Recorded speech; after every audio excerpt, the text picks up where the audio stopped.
Welcome everybody to Mark Bajerski YouTube channel. Today we're going to talk about ear infections and for me the most absolute powerful natural pain relief and clearing of ear infection is Blend of the Healer. So I've got it right in front of me here.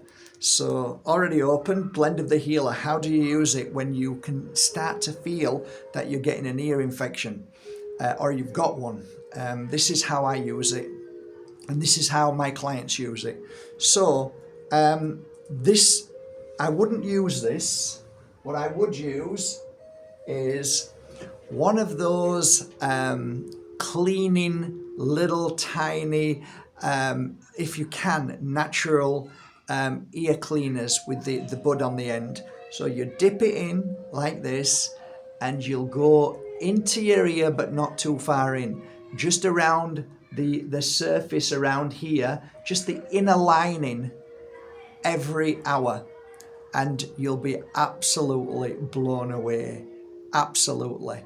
It has healed now at least 3 people since using it who had ear infections. So it's incredible. And it literally, if you've got like a beginning of an ear infection, put it in there, go to sleep, wake up the next morning like it's gone.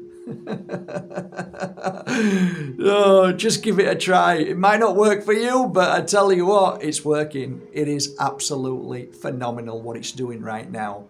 I'm going to keep it short and sweet. That is my remedy, and I believe it is one of the most powerful natural remedies in the world now. So I'm really feeling happy about all of those who are now coming back to me telling me that this is working on so many different levels. But for today, clear, heal, and become strong once again from ear infections. And actually my daughter used to suffer a lot with ear infections, so yeah, this will be interesting when she uses it and lets me know. All right, have a great day. Take care everybody. Thanks so much for trusting in Blend of a Healer, and enjoy it. There's so many benefits to it. Just check out all the videos, go onto the website markbajerski.com, and then just scroll down and have a look what in the description what it heals. There's so many things. It's really doing well. So brilliant, fabulous.